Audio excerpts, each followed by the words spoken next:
اگر کسی عورت کو اپنے خاوند کی طرف سے زیادتی یا بے رخی کا اندیشہ ہو تو میاں بیوی پر کچھ گناہ نہیں کہ آپس میں کسی قرارداد پر صلح کر لیں، اور صلح خوب چیز ہے، اور طبیعتیں تو خود غرضی کی طرف مائل ہوتی ہی ہیں۔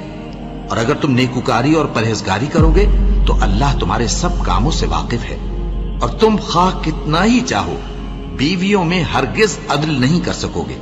تو ایسا بھی نہ کرنا کہ ایک ہی کی طرف ڈھل جاؤ اور دوسری کو ایسی حالت میں چھوڑ دو کہ گویا ادھر میں لٹک رہی ہے۔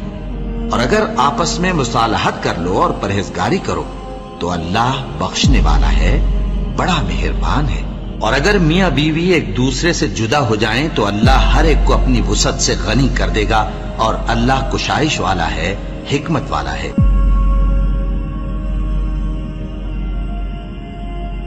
ناپاک عورتیں ناپاک مردوں کے لیے ہیں، اور ناپاک مرد ناپاک عورتوں کے لیے، اور پاک عورتیں پاک مردوں کے لیے ہیں، اور پاک مرد پاک عورتوں کے لیے۔ یہ پاک لوگ ان جھوٹوں کی باتوں سے بری ہیں، اور ان کے لیے بخشش اور نیک روزی ہے۔ مومنوں، اپنے گھروں کے سوا دوسرے لوگوں کے گھروں میں گھر والوں سے اجازت لیے اور ان کو سلام کیے بغیر داخل نہ ہوا کرو، یہ تمہارے حق میں بہتر ہے۔ اور ہم یہ نصیحت اس لیے کرتے ہیں کہ شاید تم یاد رکھو۔ پھر اگر تم گھر میں کسی کو موجود نہ پاؤ تو جب تک تم کو اجازت نہ دی جائے اس میں مت داخل ہو، اور اگر یہ کہا جائے کہ اس وقت لوٹ جاؤ تو لوٹ جایا کرو، یہ تمہارے لیے بڑی پاکیزگی کی بات ہے۔ اور جو کام تم کرتے ہو اللہ سب جانتا ہے۔ اللہ وہ معبود برحق ہے کہ اس کے سوا کوئی عبادت۔ کہہ دو کہ ہم تمہیں ایسے لوگ بتائیں جو اعمال کے لحاظ سے بڑے نقصان میں ہیں۔ یہ وہ لوگ ہیں جن کی دوڑ دھوپ دنیا کی زندگی میں برباد ہو گئی، اور وہ یہ سمجھے ہوئے ہیں کہ وہ اچھے کام کر رہے ہیں۔ یہ وہ لوگ ہیں جنہوں نے اپنے پروردگار کی آیتوں کو نہ مانا اور اس کے سامنے جانے سے انکار کیا، تو ان کے اعمال ضائع ہو گئے۔ سو ہم قیامت کے دن ان کے لیے کچھ بھی وزن قائم نہیں کریں گے، یہ ان کی سزا ہے، یعنی جہنم، اس لیے کہ انہوں نے کفر کیا اور ہماری آیتوں اور ہمارے پیغمبروں کی ہنسی اڑائی۔ جو لوگ ایمان لائے اور عمل نیک کیے ان کے لیے بہشت کے باغ بطور مہمانی ہوں گے، ہمیشہ ان میں رہیں گے اور وہاں سے مکان بدلنا نہ چاہیں گے۔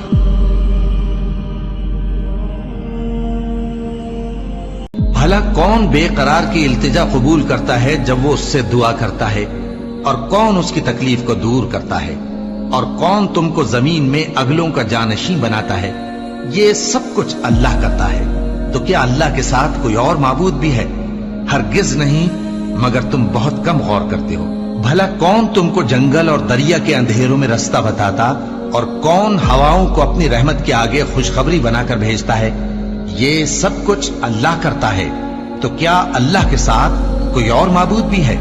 ہرگز نہیں۔ یہ لوگ جو شرک کرتے ہیں اللہ کی شان اس سے بلند ہے۔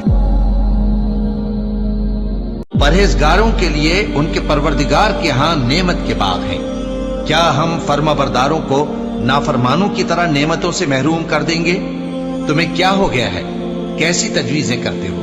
کیا تمہارے پاس کوئی کتاب ہے جس میں یہ بات پڑھتے ہو کہ جو چیز تم پسند کرو گے وہ تم کو ضرور ملے گی؟ یا تم نے ہم سے قسمیں لے رکھی ہیں جو قیامت کے دن تک چلی جائیں گی کہ جو کچھ تم طے کر لو گے وہ تمہارا ہوگا؟ ان سے پوچھو کہ ان میں سے کون اس کا ذمہ لیتا ہے؟ کیا اس قول میں ان کے کچھ شریک ہیں؟ اگر یہ سچے ہیں تو اپنے شریکوں کو لے آئیں